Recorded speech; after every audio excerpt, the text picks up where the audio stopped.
안녕하십니까. 새벽기도 나오신 여러분 주의 이름으로 환영합니다. 우리 다같이 찬송가 301장 함께 찬양하겠습니다. 찬송가 301장입니다.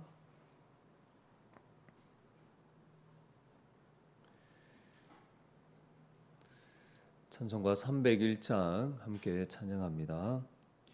지금까지 지내온 것 주의 크신 은혜라.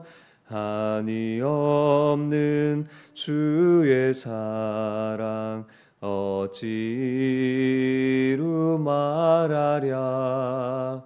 자나깨나 주의 손이 항상 살펴주시고 모든 일을 주 안에서 형통하게 하시네.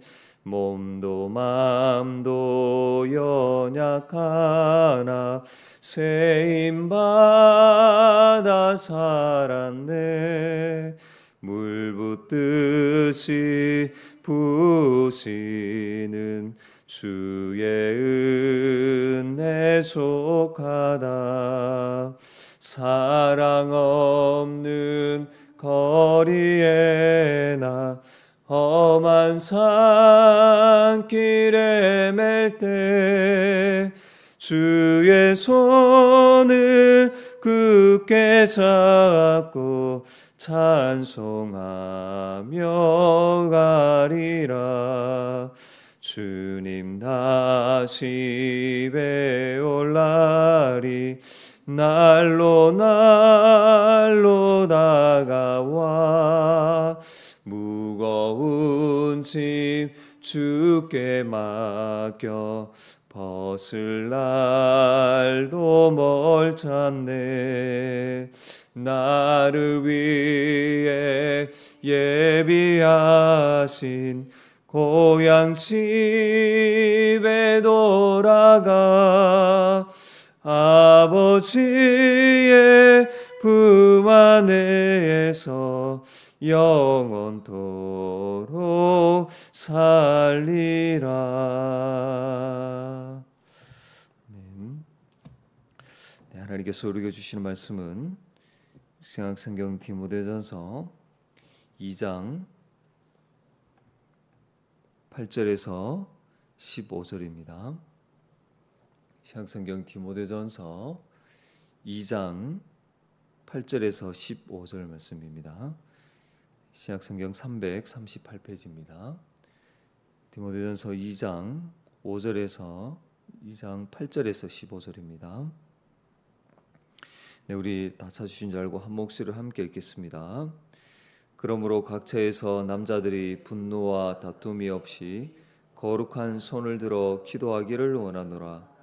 또 이와 같이 여자들도 단정하게 옷을 입으며 소박함과 정절로서 자기를 단정하고 따은 머리와 금이나 진주나 값진 옷으로 하지 말고 오직 선행으로 하기를 원하노라. 이것이 하나님을 경외한다 하는 자들에게 마땅한 것이니라. 여자는 일체의 순종함으로 조용히 배우라. 여자가 가르치는 것과 남자를 주관하는 것을 허락하지 아니하노니 오직 조용할지니라. 이는 아담이 먼저 지음을 받고 하와가 그 후며 아담이 속은 것이 아니고 여자가 속아 죄에 빠졌음이라. 그러나 여자들이 만일 정숙함으로써 믿음과 사랑과 거룩함에 거하면 그의 해산함으로 구원을 얻으리라. 아멘. 네, 오늘도 말씀과 기도로 하루를 열게 시작하신 하나님께 감사를 드립니다. 우리는 어제 새벽에 이 본문에서 저자가 강조하는 바를 통해서 교회는 하나님을 경외하는 자로서 합당히 행해야 된다고 했습니다. 사랑하는 여러분, 성도는 하나님을 경외하는 자입니다. 마치 하나님 앞에 있는 것처럼 거룩하신 하나님에 대한 합당한 존경심과 두려움을 가지고 하나님을 섬기며 예배하는 자이죠. 오늘은 하나님을 경외하는 자로서 합당히 행하는 것이 무엇인지 본문을 통해서 주시는 은혜와 교훈을 우리가 살펴보길 원합니다. 첫째로 교회는 이 거룩함으로 기도해야 합니다. 바울은 이 각처에서 남자는 거룩한 손을 들어 기도하라고 합니다. 남자에게 이렇게 권면하는 것은 가정에서 또 교회에서 가진 그런 머리로서의 리더십을 잘 발휘해야 하기 때문에 그러합니다. 또한 이 남자가 여성에 비해서 이 분을 표출하고 또 이것을 잘 절제하지 못할 가능성이 크기 때문에 특별히 남자에게 이런 권면을 하고 있는 것입니다. 가정을 이룬 남자는 아내의 머리로서 영적, 물질적 또 정서적으로 그 필요들을 잘 채우며 가정을 잘 돌봐야 합니다. 그렇게 하기 위해서는 이 머리로서 가장으로서 하나님 앞에서 기도하며 은혜 가운데 충만해야 하는 것이죠. 그런데 여러분 기도해야겠지만 특히 바울은 분노와 다툼이 없이 기도하라 이렇게 말합니다.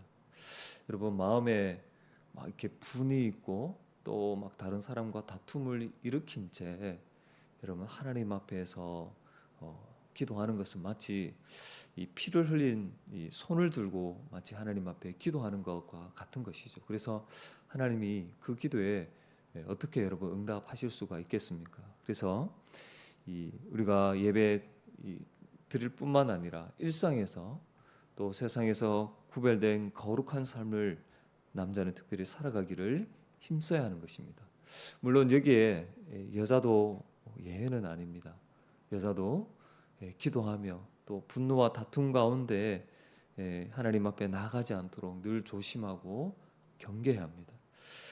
여러분 특히 교회의 모든 남자와 여자는 우리가 지난주에 살펴봤던 것처럼 모든 사람이 구원에 이르길 원하시는 그 하나님의 뜻을 따라서 그들도 예수 그리스도를 믿고 구원에 이르도록 여러분 기도해야 되는 그러한 사명을 맡은 자죠.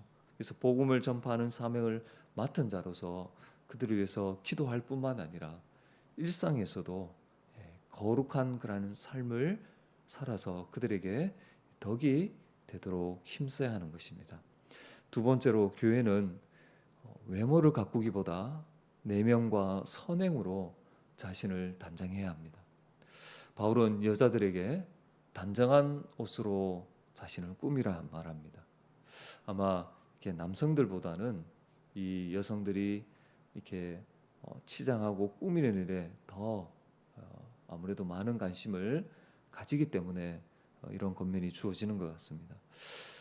성경은 자신의 외모를 꾸미는 것 자체를 여러분 부정적으로 결코 평가하지 않습니다.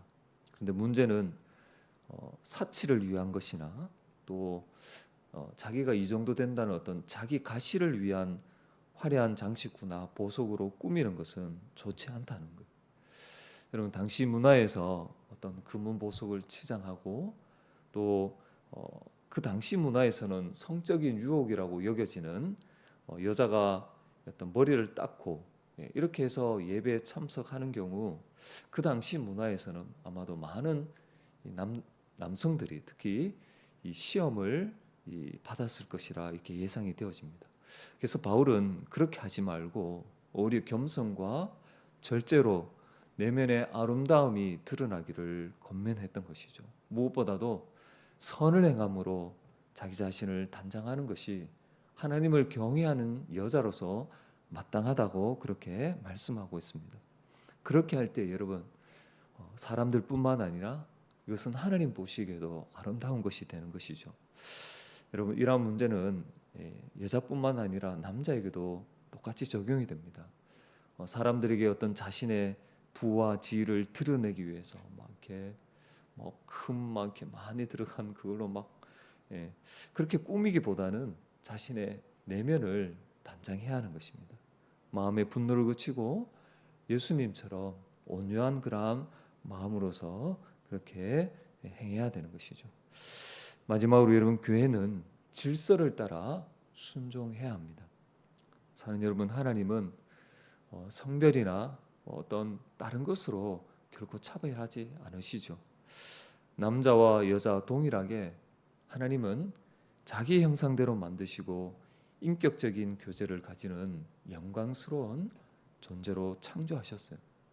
다만 남성과 여성의 구분을 두셨고 또 질서를 부여하심으로 더욱 온전하게 하셨다는 것입니다.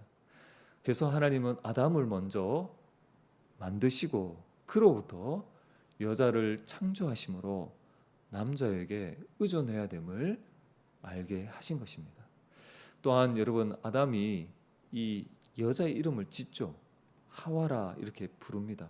이런 것을 통해서 여자에 대한 권위를 행사하도록 하나님께서 이 남자에게 권위를 부여하신 것을 우리는 잊지 말아야 됩니다.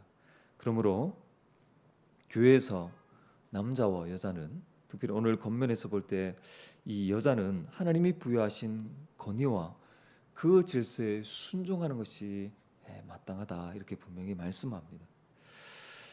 남자는 하나님께서 머리로 세우심을 알고 그 역할을 잘 수행하도록 힘써야 합니다. 여자는 그 권위를 인정하고 순종하며 배워야 하는 것이죠. 무조건 복종하라 그런 말이 아닙니다. 여러분, 조용히 배운다는 것은 하나님이 부여하신 질서를 인정하고 받아들인다는 그런 의미인 것입니다.